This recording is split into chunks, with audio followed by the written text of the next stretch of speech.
Hello বন্ধুরা, good morning and welcome back to our channel আমাদের স্বপ্ন। সবাই কেমন আছো? আশা করছি সবাই খুব ভালো আছো, আর আমরাও মোটামুটি ভালো আছি। তো সকাল সকাল ঘুম থেকে উঠে পড়েছি, গরমের জ্বালাতে ঘুমই হচ্ছে না। আর তারপরে সমস্ত বাসি কাজ কিন্তু কমপ্লিট হয়ে গেছে আজকে। আর মেঘটাও কিন্তু সকাল থেকে মানে অন্ধকারই করে রয়েছে। একটু বৃষ্টি হলে তো বেশ ভালোই হয়, জানি না কী হবে। তো কাজ বাজ কমপ্লিট, আর বাসি কাপড়টাও ছেড়ে ফেলেছি, সেটা এখন কেচে ধুয়েও দিয়েছি, কিন্তু স্নানটা সকালবেলায় আজকে করিনি। আর এই যে কালকে রাত্রেবেলাতে বিস্কুট টোস্ট এসব আনা হয়েছিল, তো কৌটোর মধ্যে রাখা হয়নি, তাই এখন এগুলো এভাবে রেখে দিচ্ছি। কারণ প্যাকেটের মধ্যে থাকলে কিন্তু একদম মুচমুচে ভাবটাই নষ্ট হয়ে যাবে, তো খেতে ইচ্ছে করবে না। তাই কারণে বিস্কুটটা আর টোস্ট একটা করে দিলাম। তারপরে এতটা ছিল, তো আমার খেয়ালই ছিল না যে আর একটা কৌটো আছে। আমি ভাবলাম এভাবেই থাকবে, কিন্তু না, এই যে কৌটোটা নিয়ে এসে এখন ভরে দিলাম এর মধ্যে থাকলে ভালো থাকবে। আর এতটা জিনিস তো এমনি প্লাস্টিকের মধ্যে থাকলে কিন্তু নষ্ট হবে, পিঠটেও লেগে যাবে, সেই কারণে কৌটোর মধ্যে দিয়ে দিলাম। আর আজকে অনেক দিন পরে মাথায় তেল দিচ্ছি, মাথাটা ভীষণই একটু যন্ত্রণা করছিল, একটু অস্বস্তি ভাব লাগছিল। তো যাই হোক, মাথাটায় নারকেল একটু তেল দিলাম, তারপরে আজকেই মাথায় স্নান করব। যেদিনকে তেল দিই সেদিনই স্নান করি, তো বেশ আরাম লাগে আর কি মাথাটা। যাই হোক, তেলটা দিয়ে এখন আর যা গরমের চোটে কোনো স্টাইলই এখন চুলে করা যাবে না, একদম পুরো এভাবেই বেঁধে নিতে হবে। তাহলে এবারে সারাদিনের রান্নাবান্না আছে, তারপরে রান্নাবান্না সেরে এখন স্নান টান করা হবে। তো চলো দেখো, একদম একটু ক্যালিও মেরে দিলাম, কেমন একটা লাগছিল মুখটা। তো এই যে একদম তেল দিয়ে চুলটা বাঁধা আমার কিন্তু কমপ্লিট হয়ে গেছে। আর তারপরে বসিয়ে দিলাম রান্না বান্নায়, যে ভাতটা বসিয়ে দিয়েছি, চাটা কিন্তু খাওয়া হয়ে গেছে। আর এই যে এখন সিঁড়িঘরেই রান্না হচ্ছে, জলটা একদম গরম হয়ে গেছে, সেই কারণে এখন চালটা দিয়ে দিলাম। সকাল সকাল এই গরমের জন্য রান্না করাটাই ভালো, মানে একটু সকাল হয়ে বেলা হয়ে গেলে কিন্তু প্রচুর কষ্ট হচ্ছে রান্না বান্না করতে, তাই না? তো যাই হোক, সেজন্য সকাল করে রান্নাটা করার চেষ্টা করি, কিন্তু কী হবে এখন লাস্ট অবধি বলতেই পারছি না। তো আর আঁচেরও অবস্থা খারাপ। তারপরে যে আজকে বড়মশাই নিজে পছন্দ করে মাছ এনেছে, মাছটা কিন্তু ভীষণই টেস্টি ছিল। আর যে গোটা মাছটা রয়েছে সেটা ওকেই দেওয়া হবে, কারণ এই ছোটো মাছ গোটাগুলো খেতে না ভীষণই পছন্দ করে।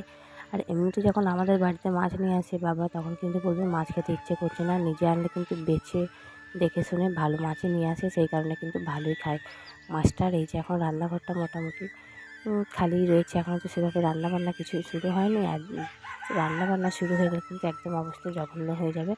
আর এই যে বাইরে দেখো কতটা রোদ বেরিয়েছে, এখনও কিন্তু খুব একটা বেলা হয়নি, তার মধ্যে রোদও রয়েছে আবার মেঘটাও রয়েছে। যাই হোক, দেখা যাক কী হয় লাস্ট অবধি। আজকে একটু বৃষ্টি হলে তো খুব ভালো হয়। আর এই যে থালা বাসনগুলো মাজার পরে এখনও বাইরে জল ঝরতে দেওয়া রয়েছে, ঘরে নেইনি। অনেকদিন পরে মাছকে সজনা শাক এনেছে, তো এগুলো বেছে কেটে রেখেছি। আর এই যে আদা রসুন পেঁয়াজ তো লাগবেই, তাই না? তো সমস্ত কিছু একদম কেটে রেখেছি, এবারে ধুই করে রান্না বান্না করলেই হয়েছে। যাই হোক, সজনে শাক খুব একটা কিন্তু খাওয়া ভালো নয়, তাও মাঝে মধ্যে খাই, খুবই কম।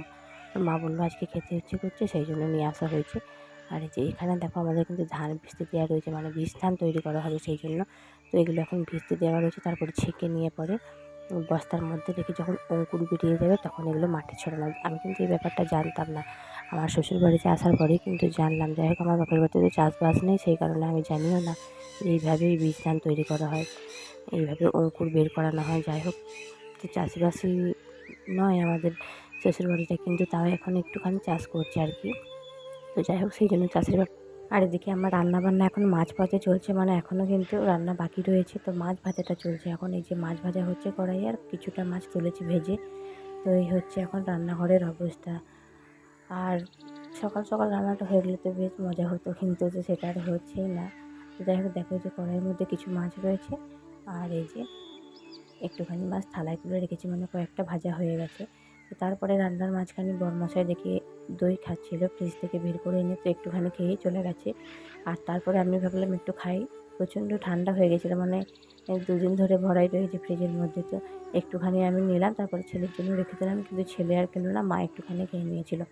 যাই হোক, তারপরে রান্নাবান্না সমস্ত কমপ্লিট হয়ে গেছে। এই যে মাছটা হালকা করে একটু ঝোল করেছি, শাক ভাজা, আর ছেলের জন্য 2টো মাছ তুলে রেখেছি, কিন্তু একটা খেয়েছিল। আর এই যে পাতলা করে মুসুরির ডাল। তো মাছের তরকারিটা মনে হয় আজকে আমার বড়মশাইয়ের খুবই ভালো লেগেছিলো, তো একটা এসেই খেয়ে নিয়েছে, মানে ভাতের সঙ্গে না, বলছে এমনি একটা খাবো, খেলো। তারপরে আবার বলছে আমার খেতে ইচ্ছে করছে পুরোটাই। তো যাই হোক, তো খেতে ইচ্ছে করলে তার খাওয়া যাবে না, সবার জন্য রাখতে হবে। যাই হোক, সেজন্য খাইনি। তারপরে আমার রান্নাবান্না কমপ্লিট হয়ে যাওয়ার পরে আবার দেখি একটুখানি মাংস নিয়ে চলে এসেছি, সেই কারণে মশলা কষালাম। আর এই যখন মাংসটাও কষে দিতে হবে শুধুমাত্র। যাই হোক, কিছু করার নেই। তো ভাবলাম সকাল সকাল রান্নাবান্না করে নেব, তাহলে ছুটি, কিন্তু সেটা আর হলো না। যাই হোক সবার খাওয়া দাওয়া কমপ্লিট, থালা বাসন ধোয়া মাজা হয়ে গেছে। আর কয়েকটা জামা কাপড় ছিল সেগুলো ধোয়া মানে কেচে ফেলেছি, ধোয়া মাজা নয়। যাই হোক তারপরে এখন বাইরে একটু বসে রয়েছি, প্রচণ্ড গরম পড়ছে। তো স্নান করার পরে মনে হয় বেশি ঘাম দেয় জানি না। যাই হোক বাইরে কিন্তু ভালোই ফুরফুর করে হাওয়া দিচ্ছে, আর গাছের পাতাগুলো কিন্তু বেশ ভালোই মানে নড়ছে। তো তোমাদেরকে দেখাতে পারলাম না হাওয়াটা, এটাও একটা ভাগ্যের ব্যাপার। এই প্রচণ্ড গরমের মধ্যে যে একটু হাওয়া পাচ্ছি সেটাই মানে কী বলবো, গায়ে যে লাগছে। যাই হোক বাইরে বসে আছি, ওই যে দেখো পাতাগুলো একটুখানি কিন্তু নড়ছে।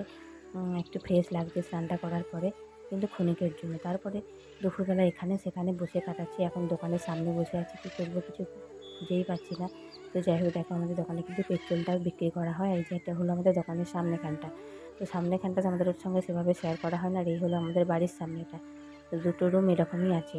তারপরে ওই যে দেখছো পুকুরের ওই পাড়ে, ওখানটায় কিন্তু আমাদের হাট বসে। আমি তো বিয়ের পরে কখনোই যাইনি, আর কখনো যাওয়া হবে কি না সেটা নিয়েও সন্দেহ আছে। কারণ আমার শাশুড়ি মা এতদিন বিয়ে হয়ে এসেছে, কখনো হাটটাই দেখেনি।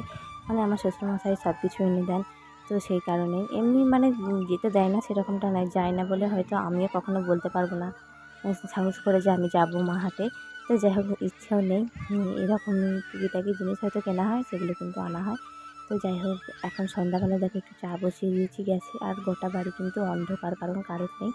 আর বাইরে দেখো কী হয়েছে আজকে, সত্যি সত্যি বৃষ্টি হচ্ছে। কী যে আনন্দ হচ্ছে তো আমাদের বলেই বোঝাতে পারবো না।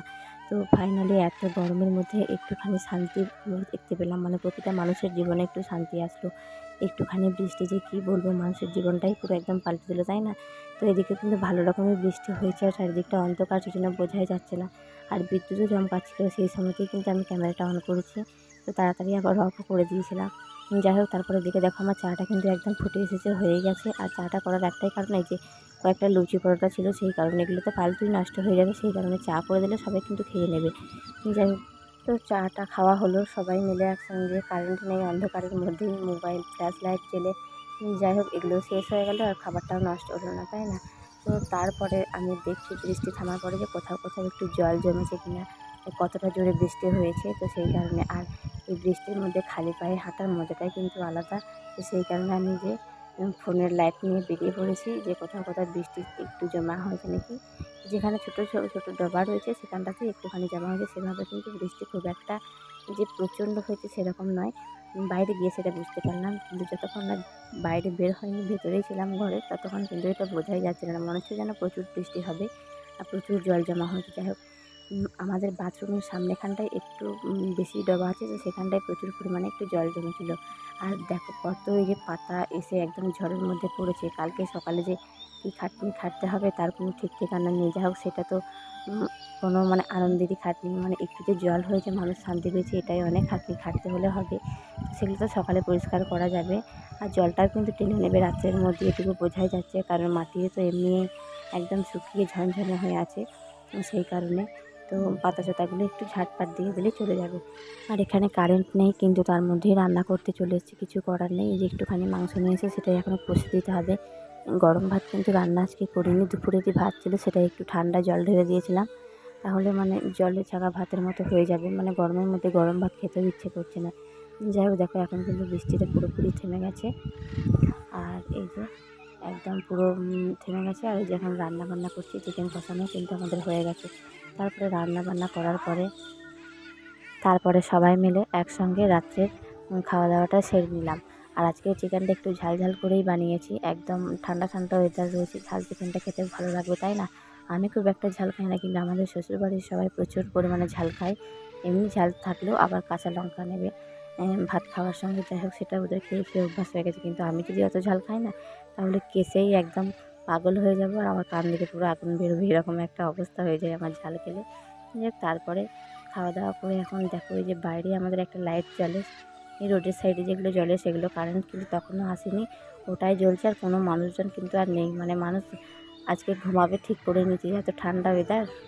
তো চলো সবাই তো ঘুমিয়ে পড়েছে, তোমরাও কিন্তু ঘুমিয়ে পড়ো, আর আমরাও ঘুমিয়ে পড়ি। চলো আজকের মতো ভিডিওটা এখানে এন্ড করছি, দেখা হচ্ছে নেক্সট ভিডিও, ততক্ষণ অবধি সুস্থ থেকো।